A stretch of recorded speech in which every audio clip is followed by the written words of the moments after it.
the Lala Legacy, and welcome back to another episode of the second reproduction. So let's jump right back in. Hearing my voice, Lizette looked at me with a complicated expression, clear signs of sorrow and dismay mixed in.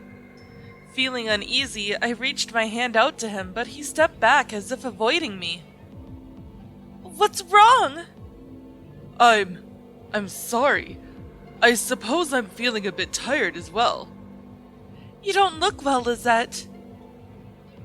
Okay, once we're done with this, we'll find a place to rest. Okay. After taking care of the raid's aftermath, we waved goodbye to the grateful villagers and found a nice spot beside a nearby river. Relieved, we sat down and sighed together. Are you okay? Yes, please don't worry about me, Princess. I'm fine. Okay, if you say so. I said that, but his smile looked forced, so I couldn't help but still feel concerned. Princess, look, it's a rainbow. It really is! This is the first time I've seen one without any rain. Lizette's finger was pointing at an amazingly huge rainbow hanging in the sky. The magnificent view astounded both of us. Have you heard? They say a rainbow on a clear day is a staircase leading the deceased to heaven. It's an old legend, but I'm sure that Mother and her son are going to see the sun god right now. I'd feel so relieved if that were true. To us believers of Lamay, being allowed beside the sun god after death is the greatest honor, a reward given only to those with the purest souls. I'm sure only a few of us could qualify these days, but still.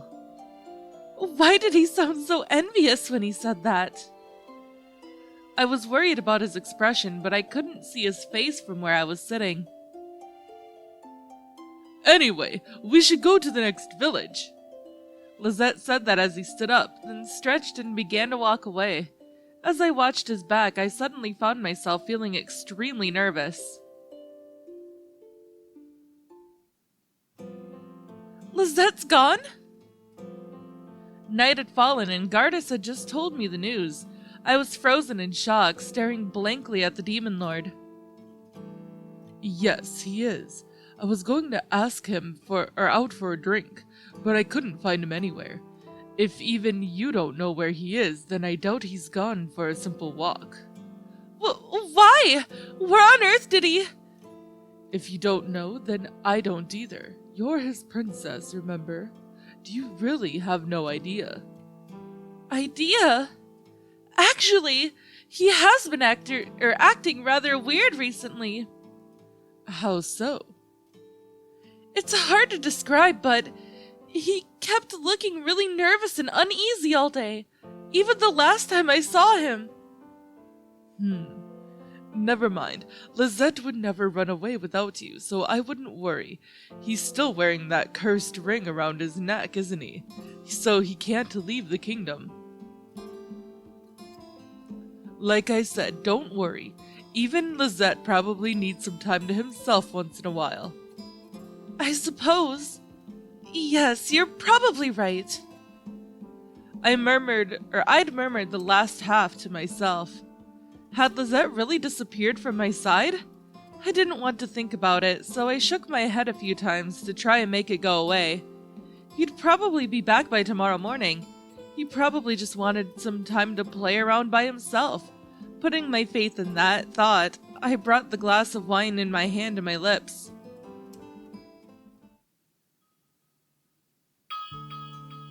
Three days had passed since then, and Lizette still hadn't returned.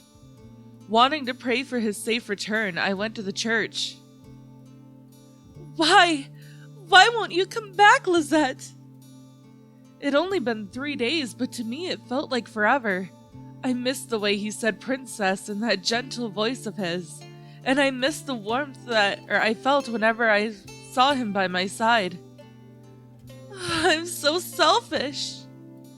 I'd always taken his presence for granted, never really thinking about what happened if he wasn't there one day. Not having him around felt like I'd lost the very air I breathed. For the first time ever, I realized just how much I depended on Lizette. We'd been together for the whole 3 years since we'd met, and he felt like the other half of me now. And I'm sure Lizette felt that way too. But that belief was the main cause of my agony. Now that he wasn't here, what was I supposed to do? Thinking about the warm sensation I felt at the lake with him made me want to cry. I wonder if there's something preventing him from coming back. If he was staying away through his own decision, then I was fine with that. But if he'd have been attacked by someone, the thought sent a chill down my spine. Lizette! If you're okay, then say something, please. I bowed my head as far as I could and prayed from the bottom of my heart. And then... You called for me, Princess. Lizette? I raised my head and desperately looked around, but I couldn't see him anywhere in the church. I yelled out over and over, as if half mad, desperate to find the person I yearned for. Lizette, where are you? Princess. I turned to where I thought the voice was coming from, and what I saw took my breath away. There was someone standing outside the church. I could see his outline through the stained glass, the sunlight filtering through around him. No, not someone. I was sure that shadow belonged to... Lizette! Oh, Lizette, I'm glad you're all... Princess, I'm sorry, but I'm here to say goodbye. Goodbye? Wait, what do you mean? Even though we'd finally met again, Lizette's shadow interrupted me with his own sad words. Thank you so much for everything up until now, Princess. The time I spent with you was the happiest I'd ever been. Lizette? I couldn't understand it. Why did he want to leave me? And his words just now sounded like... Gardas will protect you from now on. He's that kind of guy after all, so I... Don't move, Lizette! Don't even move an inch before I get there!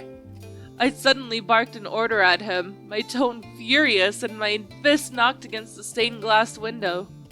Lizette had never gone against my orders until now, so I desperately pleaded for him to obey, hoping that my heart would feel at ease if he did. But in a strong, firm voice he said, No. What? Let me disobey you just this once, okay? And let me at least tell you my true feelings during our last meeting. Your true feelings? As I thought over those words in my mind, Lizette placed his hands against the glass, pressing against the outline of my palms. Then, in the gentlest voice I'd ever heard, I love you, Christina. I love you more than anyone else in the world. Lizette! A single tear flowed down my cheek. Then the tears came hard and heavy as if a dam had been smashed open. I couldn't stop crying. I'm such an idiot! I'd only just realized it, only now. Lizette wasn't just a friend to me, nor was he just my knight. I loved him as a man. I'll take all of your sins with me, don't worry. Lizette, wait! Lizette!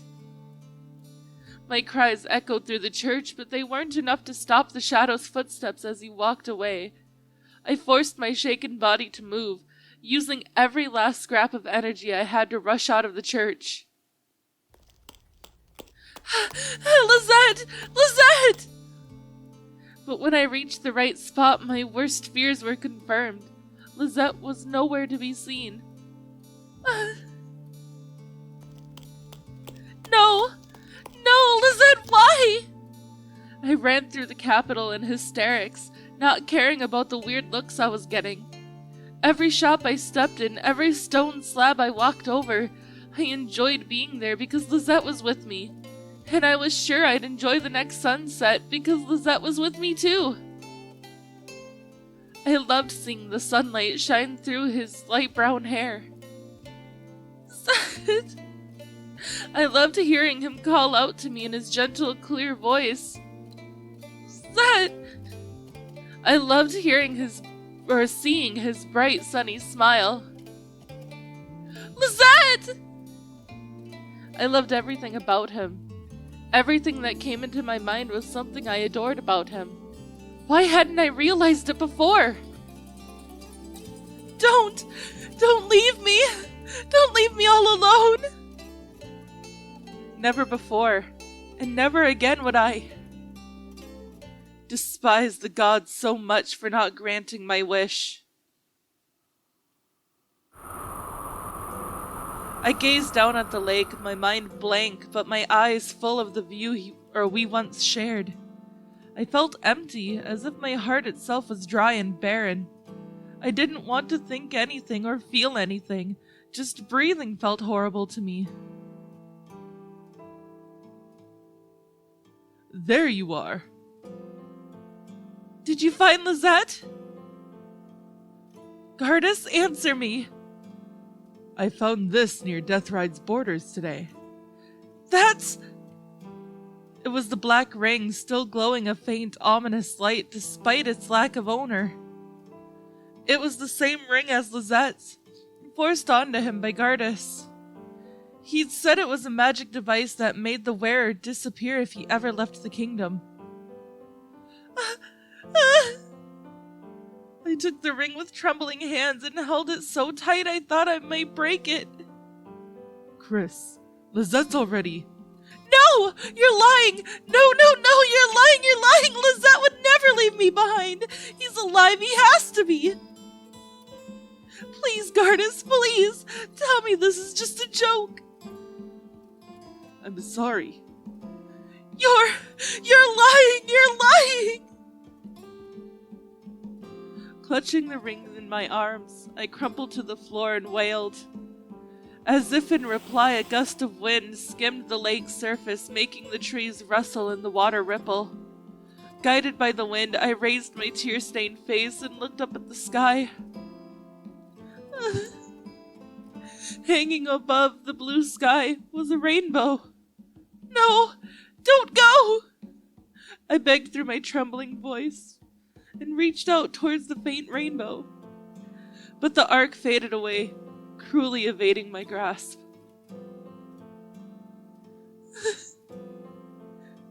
Christina. Don't say my name in such a pitiful voice. I haven't lost anyone. Anyone! I won't allow it! This can't be true! A reality such as this. I didn't want this! If you didn't want this, then open the door. I was suddenly in a colorless, silent world. Gardas, who'd been standing beside me a moment ago, was nowhere to be seen. I squinted and looked around, but I couldn't see anything but darkness. I could see nothing but darkness. I hadn't moved, so I technically should have still been beside the lake. But this place felt different, completely different, and the moment I realized that, it finally sunk in. Where on earth am... I heard something. It sounded like a song, but also like a bubbling stream. What a mysterious tune. This is... I walked through the darkness, guided by the sound. I couldn't see anything, least of all the direction I was walking in, but I found myself calming down. I even started feeling nostalgic. Can you hear me? Yes, I can. Normally one would be afraid, but I responded with a clear, calm voice. Then go. The door is open. Was that a human voice? Or a monster's? It was cold, yet warm at the same time. It gave me an encouraging push, guiding me like a lost child. Someone was calling out to me. S. I had to go. It says. To that place. Oh my gosh. Princess!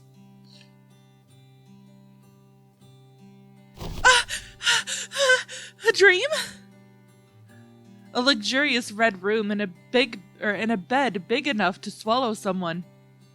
None of it looked familiar, but my instinct told me I'd been here before. Are you all right, Princess? You looked like you were having a bad dream. Lizette! I reached out and grabbed his arm, making him look at me with a bewildered expression. But I quickly realized how weird I was acting and let go. A dream? But it all felt so real. How could it be a dream? Were you having a bad dream? Yeah, a really odd dream. It's probably because I'm still nervous. I'm not surprised. This isn't the most comforting place to rest after all.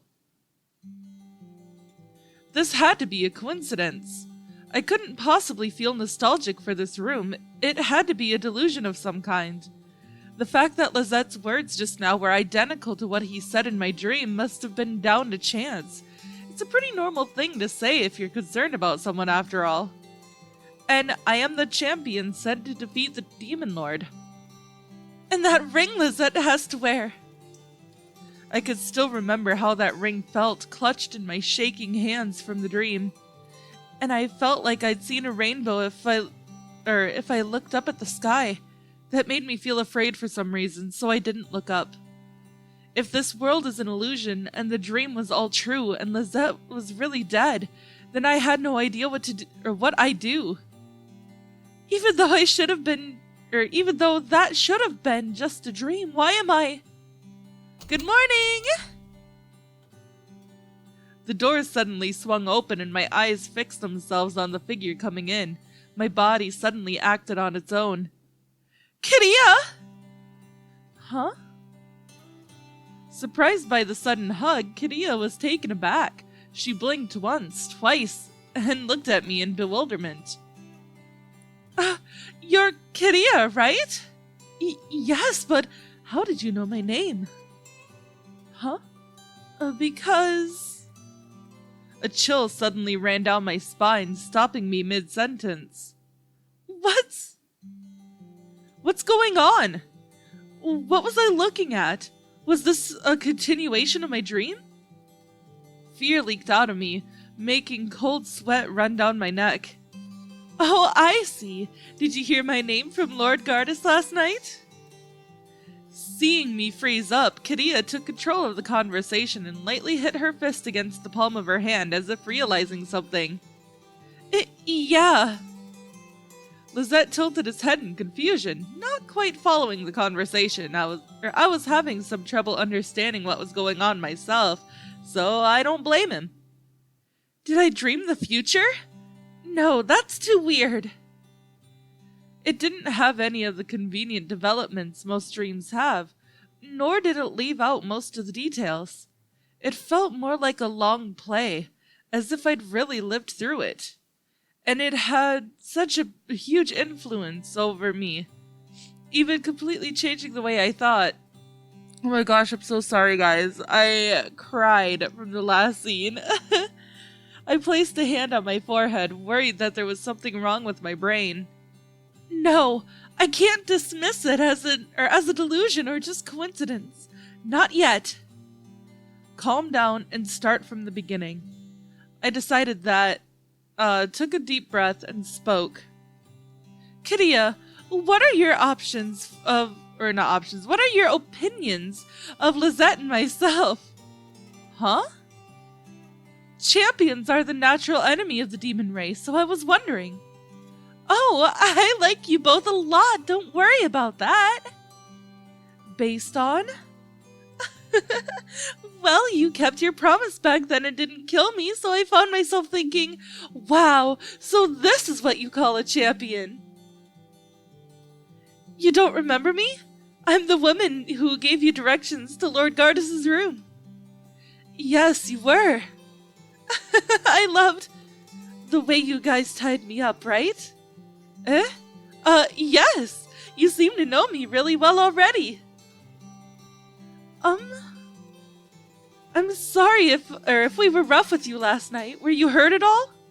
Thank you for the concern, but I have a sturdy body, but having a sturdy body is a specialty of mine, so you needn't worry about me. Alright, You came here to tell us something, didn't you? Oh, that's right. I came to call you. Lord Gardas has invited the both of you to the throne room. Princess. What for? I don't know. That's all he said. But that is all the time that I have for this episode, guys. So, if you liked it, please give it a big thumbs up down below. And if you haven't already, subscribe. By subscribing, you're becoming part of a legacy. I love you guys so much, and I will see you in the next video. Bye-bye!